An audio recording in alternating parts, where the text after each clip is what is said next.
সম্মানিত এলাকাবাসী,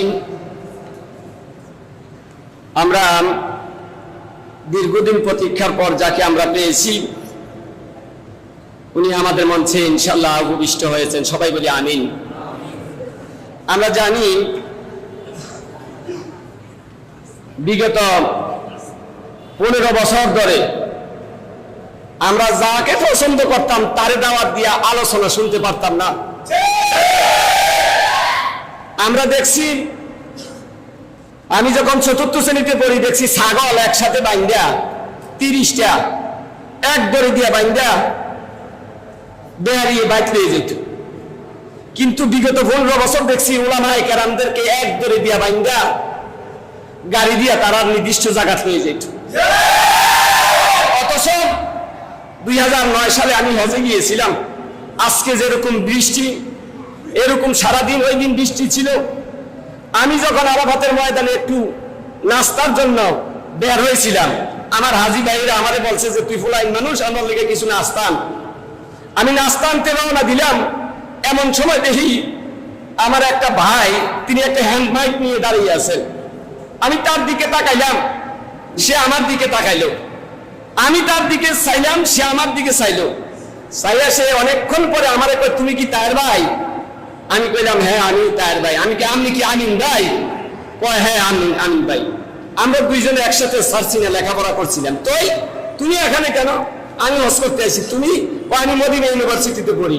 তো ভাই আমি এখানে মাইক লইয়া, আমি এখানে স্বেচ্ছাসেবকের দায়িত্ব, স্বেচ্ছাসেবকের দায়িত্ব। তো এখানে কি করবেন? কয় এই পথে সাইড হিসাবে আসবে। কি আসবে? কে আসবে? তা আমি কই ভাই এখানে আর কে কে আইবে? কয় পৃথিবীর প্রায় 40টা দেশের নামি দামি মেহমানরা আসবে। তা আমি কি ভাই ওইখানে কিন্তু যাইতে পারি? কয় না ভাই, তুই মদিনা ইউনিভার্সিটির কাঠ লাগবো। তা আমি দূরের থেকে কিন্তু ছায়াম। কয় তুই এনো খারো।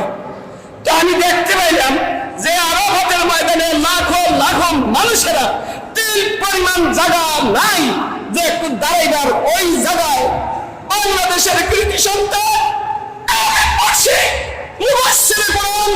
যার হাতে হাত রেখে হাজার হাজার মানুষ মুসলমান হয়েছিলেন, সেই মানুষটারে মালি বানাইয়া জেলখানা কি বানাইছে?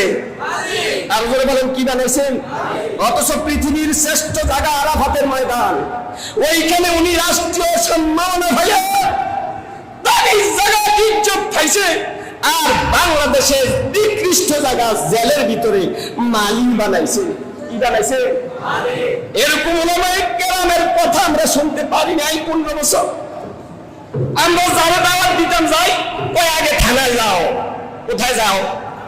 আগে থানায় যাও। ওই স্যারে যদি কয় তুই পারবো, আমি লইতে না। টাকা দেওয়া মানি, খাওয়া মানি, রায় দে ওসি।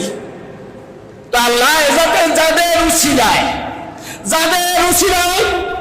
এই জগৎ দল একটা পাথর আমাদের মাথার উপর থেকে সরেছে, যাদের বিনিময়ে আমরা একটা সুন্দর পরিবেশ পেয়েছি।